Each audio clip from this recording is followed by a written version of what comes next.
하나님은 3등입니다. 1등, 2등, 3등. 하나님은 3등입니다. 이런 재밌는 이야기가 있어서 여러분들에게 한번 소개해드리고자 합니다. 하나님은 3등입니다. 어려운 일이 생길 때도 하나님은 3등입니다. 내 힘으로 한번 해보고 그래도 안 되면 가까이 있는 사람에게 도와달라고 하고 그나마도 안 될 때 그때 하나님을 부릅니다. 그래서 하나님은 3등입니다. 내 생활 속에서도 하나님은 3등입니다. 내게 가장 가까이 있는 것은 내 자신이고 그 다음은 내 마음을 알아주는 사람이고 그 다음에야 저 멀리 계신 하늘에 계신 하나님이십니다. 그래서 언제나 하나님은 3등입니다. 하나님은 나에게 1등입니다. 무슨 일이 있어도 내가 부르기만 하면 하나님은 나를 도와주십니다. 내가 괴로워할 때 만사를 제쳐놓고 달려오시는 분, 그분이 하나님이십니다. 아무도 내 곁에 없다고 생각될 때는 홀로 내 곁에 오셔서 나를 위로해 주시는 분, 그분이 하나님이십니다. 그래서 하나님은 언제나 나에게 1등이십니다. 나도 하나님을 1등으로 생각했으면 좋겠습니다. 만사를 제쳐놓고 만나서 작은 고비 때마다 손을 꼭 잡는 내게 1등으로 가까이 계신 하나님이셨으면 좋겠습니다. 내게 1등이신 하나님을 나도 1등으로 모시고 싶습니다. 하나님을 인생의 우선순위로 삼는 여러분이 되시기 바랍니다. 스스로 믿음의 사람이 되겠다는 이 결심이 필요합니다. 결심. 어떤 시련이 닥쳐와도 하나님을 신뢰하고 하나님을 의지하시기 바랍니다. 목표가 있는 꿈이 인생을 만듭니다. 꿈을 가지면 반드시 이루어집니다. 마음속에 구체적인 목표가 있는 꿈을 가지시기 바랍니다. 마음에 이 믿음이라고 하는 열쇠를 가지고 믿음을 가지고 구체적으로 기도하시기 바랍니다. 급변하는 상황과 환경을 믿지 말고 변치 않는 하나님의 사랑을 믿고 고백하시기 바랍니다. 꿈을 가지고 전진하면 주님께서는 그것을 반드시 이루어 주십니다. 당신의 모든 인생길을 하나님께 맡겨 버리십시오. 나의 평생의 선하심과 인자하심이 정녕 나를 따르리니 내가 여호와의 집에 영원히 거하리로다. 그렇습니다. 사랑하는 여러분, 하나님의 선하심과 인자하심은 내가 어디를 가든지 항상 나를 쫓아다닙니다. 과거의 원망이라든가 현재의 고통을 벗어나서 미래의 비전을 이루는 여러분 모두가 되시기를 간절히 바랍니다. 하나님께서는 우리들에게 생명과 은혜를 주십니다. 생명과 은혜를 주시는 분. 내게 주시는 하나님의 생명과 은혜는 우리들의 시련 속에서 찾아옵니다. 눈물을 흘리며 씨를 뿌리는 자는 기쁨으로 단을 거두리로다. 울며 씨를 뿌리러 나가는 자는 정녕 기쁨으로 그 단을 가지고 돌아오리라. 오늘의 역경을 이기고 오늘의 슬픔을 이기고 오늘의 고난을 이기고 씨를 뿌리시기 바랍니다.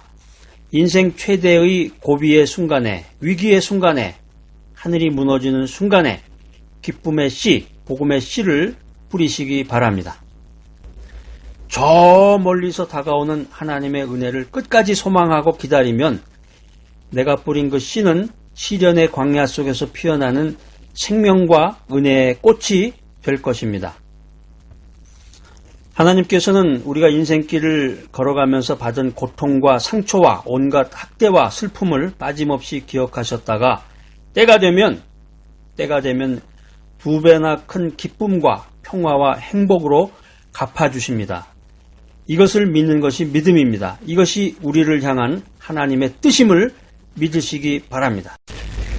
내 하나님이여, 내 영혼이 내 속에서 낭망이 되므로 내가 요단 땅과 헤르몬과 미살산에서 주를 기억하나이다. 시편 42편 6절 말씀입니다. 다윗 왕이 영혼 속에 마음 속에 낙심이 들어오게 됩니다. 인간이 인생을 살다 보면 낙심하게 되죠. 다윗 왕이 이제 마음 속에 낙심이 들어오고 이제 실망이 되어서 절망하게 되었는데 시편 42편 6절 말씀에 보니까 요단 땅과 헤르몬과 미살산에서 주를 기억합니다. 이런 고백을 하고 있습니다. 예루살렘을 떠나서 도망치던 다윗이 요단 땅으로 피신했다가 결국에 가서는 팔레스타인 가장 북쪽에 있는 그 헤르몬 산과 미살산이 있는 곳까지 도망을 가게 됩니다. 도망자의 삶인데요. 도망자. 예전에 TV에서 도망자라는 게 예전에 아주 유명한 그 드라마가 있었는데 TV 드라마 여러분 보신 분 계시나 모르겠네. 아마 70년대죠. 70년대 70년대 굉장히 유명했는데 나중에 이제 영화로도 나오고 뭐 시리즈로도 하고 그랬던 기억이 나는데 하여튼 도망자는 계속 염려하게 되잖아요. 누가 나를 고발하지 않을까, 체포되지 않을까 이러면서 이제 도망을 다닌 그 사람의 그 모습이 생각이 나는데 오늘 시편 42편에 나오는 다윗이 그런 도망자와 같은 형편입니다. 도망을 하면서 다윗이 젊은 시절에 사울 왕에게 쫓기던 때를 생각해 봤습니다. 백성들이 사울보다 다윗을 칭찬하니까 이 사울이 군사를 풀어서 다윗을 죽이려고 합니다. 그러니까 다윗이 도망자가 됐죠. 하나님께서는 그때 다윗의 생명을 보존해 주시고 10년 동안 도망자 생활을 했는데 붙잡히질 않았어요. 붙잡혔으면 죽었겠죠. 그래서 다윗은 사울 왕의 손에서 그를 살려주셨던 하나님께서 함께 하신다. 이걸 잊지 않고 평생 잊지 않고 기억하면서 하나님께 영광을 돌리게 됩니다.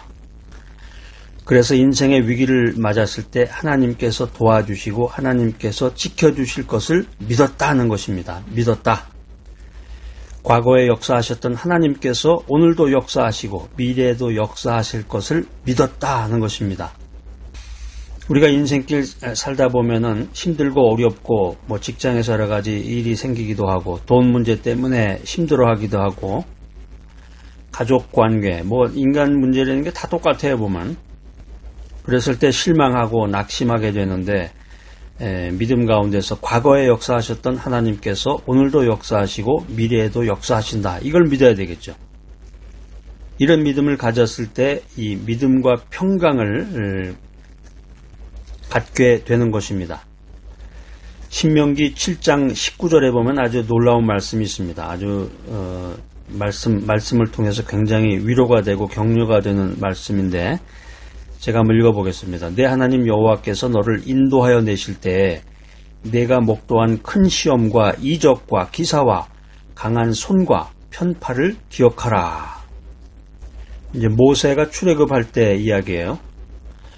모세가 불평불만이 가득한 이스라엘 백성들에게 이렇게 말합니다. 하나님께서 출애굽할 때 너희들에게 보여주신 그 이적과 하나님의 기사를 기억하라. 하나님께서 홍해를 가르시고 반석에서 생수가 나오게 하시고 하늘에서 만나를 주시고 불기둥 구름기둥으로 너의 생명을 살려주신 일을 기억하라. 여러분들도 잠시 말씀 묵상하시면서 기도 생활하면서 자꾸 기억을 해봐야 되겠습니다. 하나님께서 내 인생을 통해서 나를 지키셨구나. 나를 보호하셨구나.